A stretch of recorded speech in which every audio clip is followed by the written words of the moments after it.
Here we are, day 6 coming to an end, and that also concludes our road trip from Mount Isa to Townsville.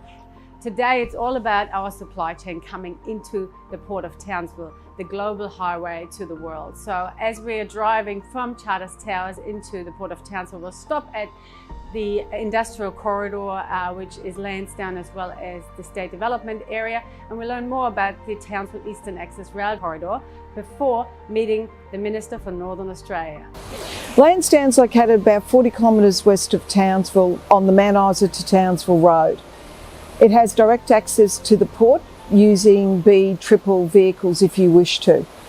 The great thing about Lansdowne is it's adjacent to the North Queensland gas pipeline, adjacent to the railway corridor that leads directly to the port as well. It also has the Woodstock substation and will also be accessible to 200 megawatts of clean, green, renewable power.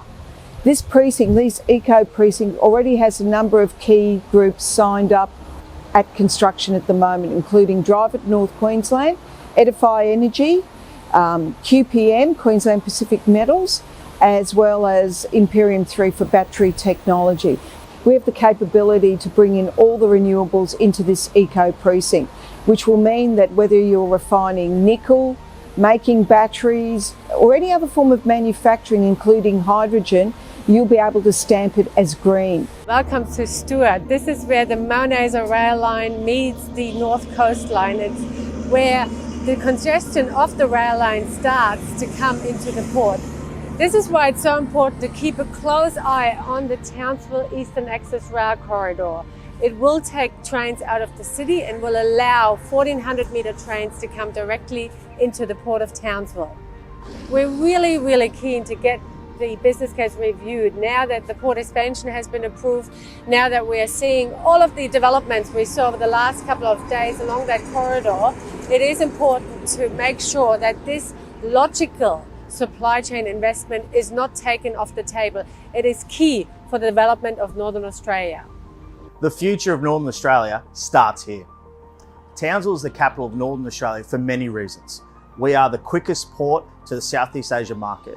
We have agriculture all around. We have mining giants based here in Townsville, and we have the largest garrison in the country based here. We know that Townsville puts Northern Australia on the map. Just outside the port at the Townsville State Development Area, you can see behind me the Sun Metals Refinery, the Copper Refinery and JBS Meat Works. What is exciting about this spare land behind me, there's 4,900 hectares of land that is primed for industrial development. So as a port, our port is not landlocked. It has access for triple road trains and quads, and it has rail access as well through the city of Townsville. So welcome to the Port of Townsville. This is Northern Australia's largest container and general cargo port, and the future of Northern Australia starts and ends here. We're servicing 80% of Northern Australia's population right here. We're really well connected to the major highways and the major rail networks, including the critically important Mount Isa to Townsville railway line. That enables the growth from the Northwest Minerals Province and also agriculture industries. So we're planning for a $1.6 billion port expansion project to see the future of Northwest Minerals Province and agriculture industries in this region able to export to global markets. There are also plans for future rail infrastructure, including the Eastern Access Rail Corridor, which will be vital to be constructed as trade grows. So out here you can see the 2.2 kilometre rock wall that's just been built to house a 62 hectare reclamation area as part of our channel widening project. We'll be widening the channel so that we can see larger ships access the port up to 300 metres. The Northwest Minerals Province is so important to the future of Northern Australia. It's the largest base minerals province in the world, and it has all the critical minerals that are needed to power the future of the world, and will play an important part as well in the transition to a clean energy future. We're a large agriculture hub here, and we know that the world demands a lot of the clean and high quality produce that's created here in North Queensland. So investments into supply chain infrastructure are really important. Townsville Port's really well established. So we handle around 8 million tonnes of trade worth $10 billion each year, and what we're looking at in the future is that trade growing to around 30 million tonnes over the next 30 years. So the Townsville Eastern Access Rail Corridor and the Mount Isa to Townsville rail line are critically important to support growth of trade and freight in Northern Australia. Minister Littleproud heard from locals today, heard from businesses, heard from Townsville Enterprise, who've done a fantastic job travelling around, but most importantly, heard from people that have good suggestions. It is really important to be on the ground, not talking to people in Canberra, but understanding the businesses, the families, the communities who've invested in Northern Australia. The North has come out of COVID better than anywhere else. This has been the economic engine room of our nation.